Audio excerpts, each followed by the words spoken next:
Few know that the Jesuit order, also known as the Society of Jesus, is the largest congregation that exists in the Catholic Church. It has 16,000 members. It was founded over 480 years ago by St. Ignatius of Loyola, and his spirituality continues to fascinate thousands of people.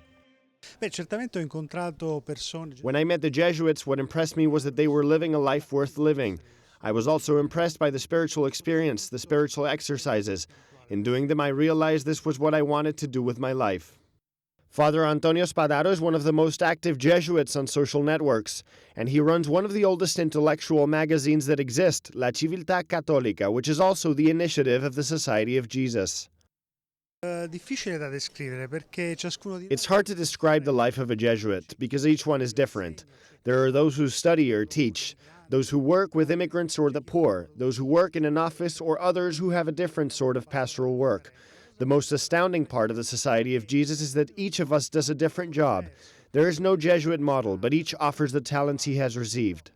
In order to understand it, one must see that besides parishes and missions, the Society of Jesus has 231 universities worldwide, and the Jesuit Refugee Service helps at least 500,000 people in 57 countries.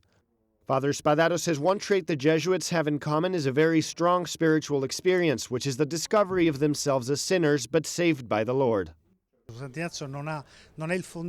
St. Ignatius is not the founder of the Society of Jesus in the classical sense of the term.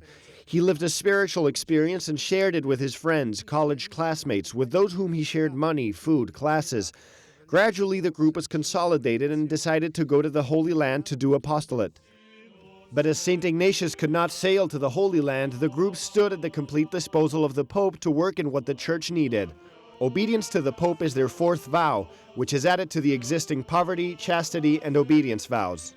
Since then, in the DNA of the Jesuits, there is versatility, to not be afraid of borders and to remain obedient to the Pope.